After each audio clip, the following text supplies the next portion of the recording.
Hey, welcome to Graphic Policy Television and Board Game. Today, I'm right in my hands is Magic #1. We're doing a dual review for this highly anticipated comic based off of the classic card game, the collectible card game from Wizards of the Coast. Now, I was a Magic fan back in the day when it came out, from Unlimited, Revised, to Legends, and I think Fallen Empires after that, and maybe a couple other sets. I was a Magic player, pretty damn good at it too back in the day. I've kind of fallen off, and honestly, it's a little overwhelming to get back into it. But, I read the old school Magic comics when they actually came with Magic cards, and probably still have copies unopened with those cards. So I kind of wanted to check out this new series and see how it did. How well is it, I think, capture the world of Magic, and is it accessible for new readers? It's written by Jed MacKay, illustrated by Guara, colored by Arianna, Consonni, lettered by Dukeshire. First thing that catches my mind is the cover's a little bit thicker than a normal cover, which is pretty cool.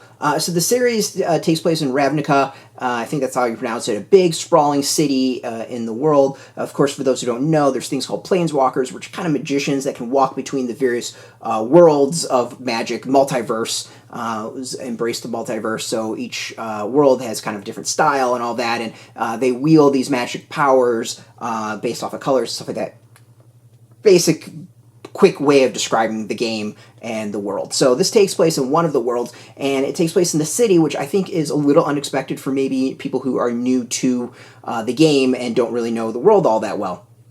I think it's a great way and great place to start is that it kind of catches people off guard a little. As I was expecting more of like a fantasy setting, but this is kind of like a mix of not quite steampunk, not fantasy, not modern, but it's a fairly interesting mix of a city. What's also really solid is that it kind of forgoes just the simple of Planeswalker versus Planeswalker. It's a kind of it's an intriguing thing. The Ravnica has tons of guilds.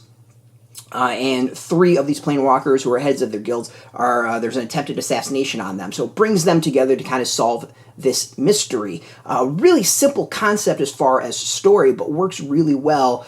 And, basically takes this very familiar story type and puts the world of Magic in it, as opposed to just going off a whole bunch of planeswalkers battling each other and dueling each other, which would have been kind of boring and not all that great. So we've got the world of Magic set in a story I think so many of us are familiar with, which is really good because it makes it accessible for new readers, because they can just be like, all right, it's a political murder mystery with magic wielders, which is cool.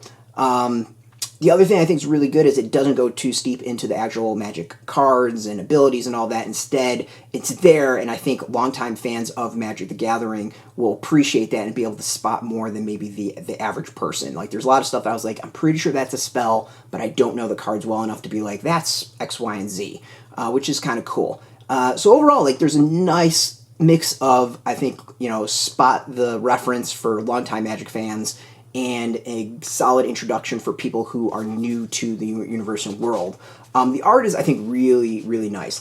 It's comic art. This isn't Magic card art, which can be gorgeous, absolutely gorgeous. But I think Guara and the rest of the team do a solid job depicting the world. And honestly, looking at the printed copy, I like it a lot more than I did digitally. I originally read this digitally, and I think the printed version, just the art pops way more than on the screen.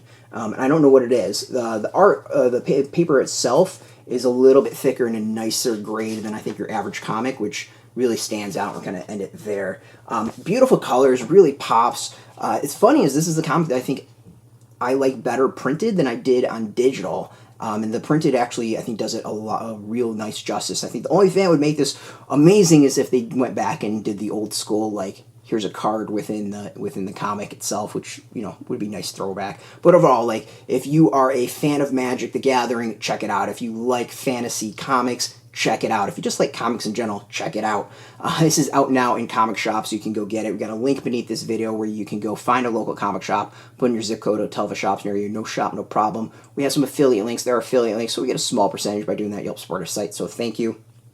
And yeah, if you are into games, you can go check us out at boardgametoday.com. Follow us on Twitter, YouTube, Facebook, and Instagram, all at Board Game Today. And of course, if you're into comics, follow us at graphicpolicy.com. We're on Twitter, Facebook, YouTube, Tumblr, all at Graphic Policy, keeping it nice and consistent. Until next time, keep playing those games, keep reading those comics, and most importantly, keep it geeky.